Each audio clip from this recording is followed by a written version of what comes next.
Wow, Shakilla again. Now you guys listen. After Shakilla came through and exposed Ringtone among other celebrities, we saw Ringtone going ahead to rant on social media, warning this guy called Dela for coaching Shakilla on what to say in order to make Ringtone look bad, to the public. Yeah, something that Dela was not happy with, because he went ahead and promised that he would expose this guy so badly, bro. Now, after that, we saw Ringtone pulling down that video, and later on that evening of 20 September, we saw Dela and this lady called Shakilla going live on Instagram, exposing this guy so badly, and even Shakilla went ahead and revealed how his house looks like, something that made people believe that she has ever been there. Yeah, and later on we saw this guy Ringtone going quiet, something that made his fans believe that it is true he has ever smashed this lady Shakilla. But now he has only come through and talked his side of the story, concerning Dela going ahead to expose him, as well as this lady going ahead to say that she has ever been in his house. Now, according to Ringtone, this was a staged stuff, bro. But do I believe him? Well, to be honest, I don't know. Watch this video and tell us what you think. Yo, Kenyans, I feel like today I would like to let the cat out of the cage. So nataka kuambia exactly what has been going on with the xtiandela. That kagal mwenye alitoka akanitaja mimi, akataja wanyama, akataja Kinotile Brown, Will Paul, akataja calligraph. Ako kagar kakitoka kalikuwa tuna uongo zake.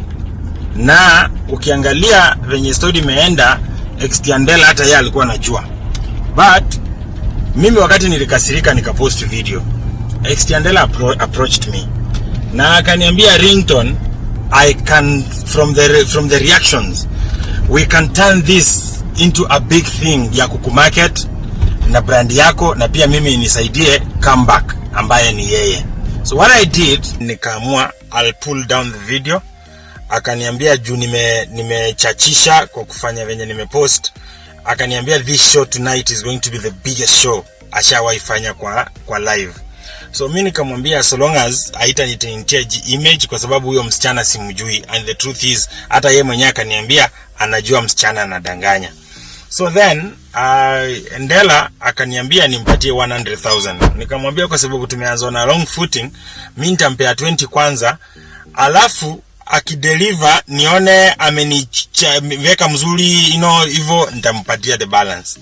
So then Dela tukasikilizana, find out ako kama msichana what she knows about us celebs, kwangu nini, vitu kama hizo.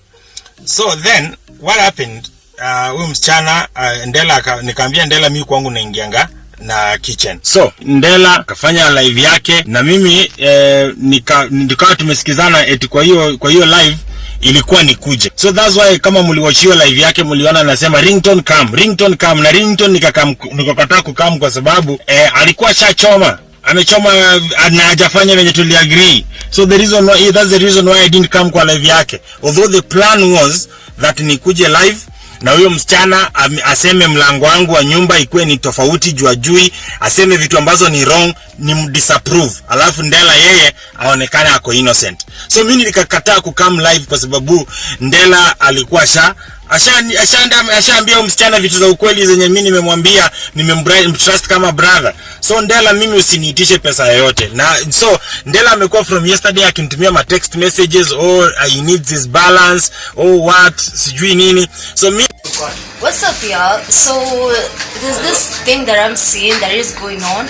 I don't know, Apoko is saying that my whole life with xtian was planned, and I don't know that he sent xtian cash, blah blah blah. I don't know. So here I am, niko drinks. Leo niko piga drinks tena. I might pop up anytime. I might go live today. The keyword is might, can't stuck on me Blakey, and I'll say whatever thing that is on my mind. So you watch out. Apoko, be scared of me. Nichunge no nichunge vizuri. You don't enter inside xtian, please. Bye.